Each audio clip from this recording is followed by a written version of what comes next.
Hello, dear friends, welcome to our YouTube channel, USA Football Zone, latest football highlights. It's football's greatest, most emotional rivalry, a clash of traditions, pride and philosophies, Argentina versus Brazil. For decades, it's been the stage for legends, Pelé and Maradona, Ronaldo and Batistuta, Ronaldinho and Riquelme. But as a golden age draws to a close, a new era is burning brightly. With the 2026 World Cup approaching, the battle for South American supremacy is heating up once again. This isn't just about Messi's last dance or Neymar's comeback.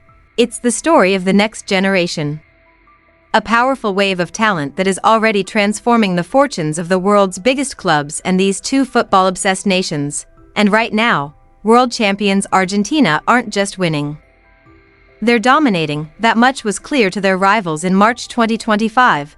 When Argentina beat Brazil 4-1 in a World Cup qualifier. To understand the future, you have to look to today. Argentina, the reigning World Cup champions, are a formidable team under Lionel Scaloni, who has built a dynasty. They are not resting on their laurels. They are combining the strong core of their 2022 triumph with a steady stream of new talent. While the world speculates on what could be Lionel Messi's last World Cup, the Albiceleste are already grooming their successors. Franco Mastantuono's name is on everyone's lips. At just 18 years old, the midfielder has already made the leap from River Plate to Real Madrid. He is not just a hope, he is a reality. Scaloni gave him his senior debut in a World Cup qualifier against Chile, making him the youngest player to play in an official match for Argentina's senior team. Mastantuono has been called up for the crucial qualifiers, demonstrating his importance as a key part of the project. Some even see him as the heir to Messi's famous No. 10 jersey, which he wore in the legend's absence.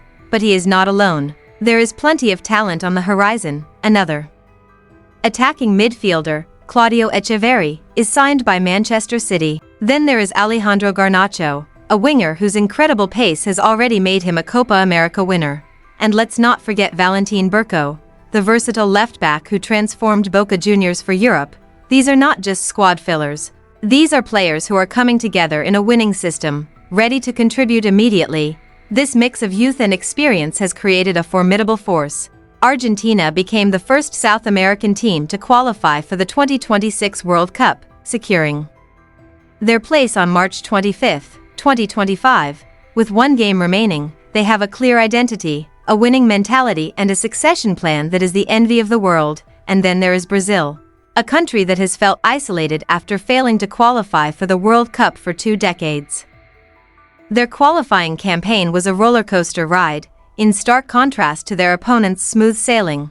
That struggle led to a major change, the arrival of Carlo Ancelotti. The legendary Italian manager was appointed in May 2025 with a single goal: to restore glory to the Selecao. The historic move. He is only the 4th foreign coach in the team's history and the first since 1965 is evidence of how deep the desire for change runs. The president of the Brazilian Football Confederation called it a statement to the world. Ancelotti's job is to harness a generation of bright, but still largely untapped talent. Brazil's hopes lie in their attack. At the forefront is Estevao Willian, known as Messinho. After impressive performances for Palmeiras, he officially joined Chelsea in the summer of 2025. At just 18, the powerful winger has already earned a senior cap and scored for his country.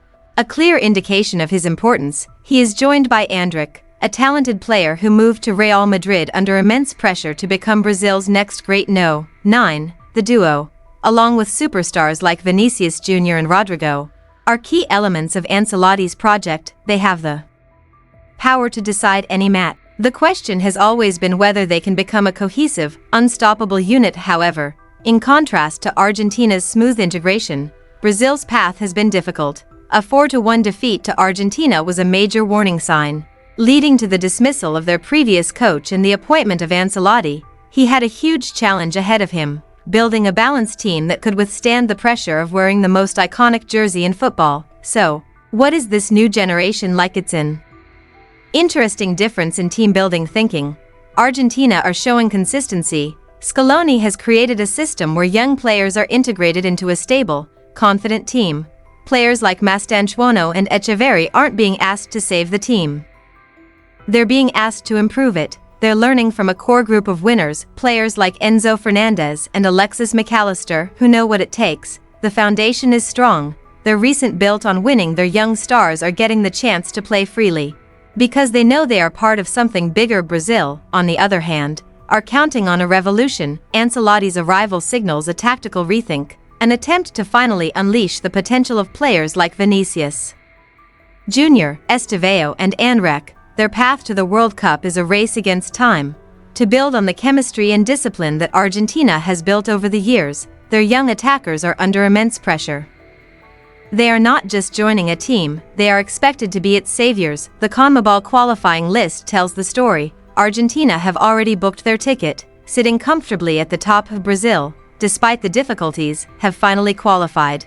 But they still have expectations of their opponents. This rivalry is entering its most exciting chapter in years. Argentina, the champions, are building a dynasty. Brazil, a sleeping giant awakened by a great coach. The 2026 World Cup will be a battle between great nations. Which country do you think has the brightest future? Let us know your thoughts in the comments.